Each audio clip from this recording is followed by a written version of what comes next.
के दर्जनों छात्रों पर केस सिर्फ इसलिए करते हैं क्योंकि उनके खिलाफ बात करते हैं। आज ये लोग लोकतंत्र की बात करते हैं। क्या इन्हें मालूम है लोकतंत्र क्या है? लोकतंत्र में आलोचना का क्या स्थान है? मैं आपको बताना चाहूंगा। इस देश के पहले प्रधानमंत्री माननीय पंडित जवाहरलाल नेहरू, उनका जन्मदिन था। उनके जन्मदिन पर पूरे देश से कवियों को निमंत्रण दिया गया था। उस कवियों की भीड़ में एक नौजवान नागार्जुन भी था। नागार्जुन ने क्या कहा था पता है? पंडित नेहरू के सामने कहा था कि वतन बेचकर नेहरू फूले नहीं समाते हैं।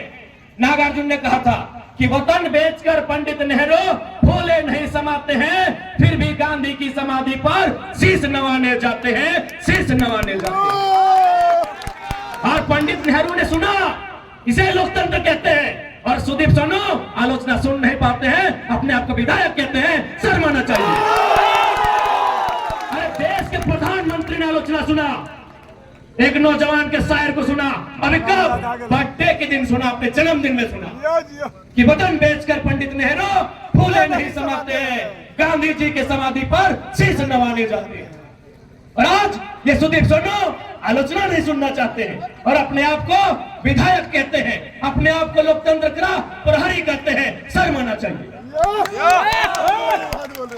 यही नहीं, केवल बर्थडे में नहीं, पंडित नेहरू ने सदन में भी आलोचना सुना था। उस समय कवि कुल के श्रेष्ठ रामधारी सिंह दिनकर राज्यसभा के सांसद थे। भारत चाइना से 1962 में पिट चुका था और राज्यसभा में और कांग्रेस के सांसद थे, ऐसा नहीं कि विपक्ष के थे। रामधारी सिंह दिनकर कांग्रेस के राज्यसभा सांसद थे। क्या कहा था पता है?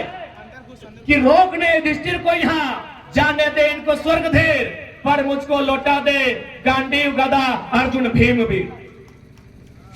कह दे शंकर से फिर एक बार, करे भारत में मंत्रोच्चार। आज ये सहिष्णुता होती है, ये लोकतंत्र होता है। और आज ये शख्स आलोचना सहन नहीं पाता है, आलोचना सह नहीं पाता है और अपने आप को लोकतंत्र का हिस्सा बताता है। शर्म आनी चाहिए।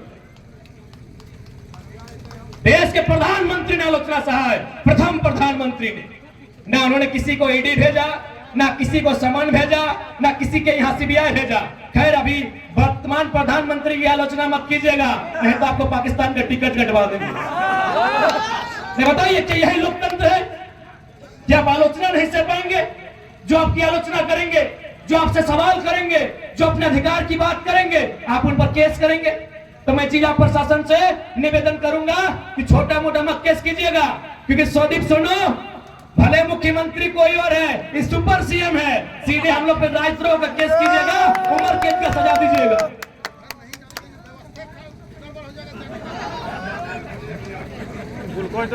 मैं जिला प्रशासन से निवेदन करूंगा, क्या झूठ मूठ का केस करते हैं, 107 करते हैं, 353 करते हैं। अरे कोई ऐसा मुकदमा कीजिए जो हम लोग को सीधे उम्र कैद की सजा हो, उसे हम लोग स्वीकार करेंगे।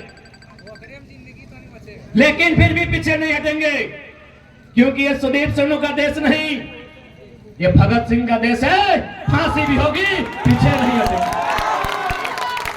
बताइए, किस आधार पर नहीं मिला? झंडा मैदान में कार्यक्रम किस आधार पर नहीं मिला? ये जिला प्रशासन से पूछना चाहिए। क्या वो किसी की बपोती है? यदि लोकतांत्रिक भारत है तो झंडा मैदान में हमारे सभा को अनुमति क्यों नहीं मिली? खैर, कोई बात नहीं, आपने हमें झंडा मैदान में जगह नहीं दिया ना, आपका हर एक झंडा 2024 में कबाड़ देंगे विधायक जी। विपक्ष की राजनीति करते हैं, ये पक्ष विपक्ष की राजनीति करते हैं। ये कहते हैं कि हम भारतीय जनता पार्टी के विपक्षी हैं। और आपको जानकारी होना चाहिए, ये दोनों साड़ू हैं, ये दोनों साड़ू हैं। सुदीप सोनू और निर्भय शाहबादी, ये दोनों साधु हैं। दोनों के कंपनी में, फैक्ट्री में 50-50 का पार्टनरशिप है। ये दोनों साधु, ये दोनों साधु और झारखंडी बुड़बक, ये दोनों साधु है।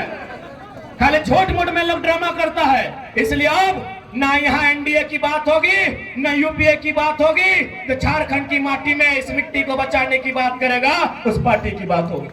दोनों साधु है। सुने डीसी का भी योगदान है, अब वर्तमान की पूर्व नहीं मालूम। दोनों साढ़ू को डीसी भी सहयोग करते हैं कि कहे आप लोग अकेले माल हड़प रहे हैं, 2-4 हिस्सा हमें भी दीजिएगा। यही हमारे लोकतंत्र की तस्वीर है आपके साथ। इसलिए आज इन लोगों को सबक सिखाने के लिए, इन लोगों को इनकी औकात बताने के लिए आप भी सोचते होंगे कि भाई झारखंड में 14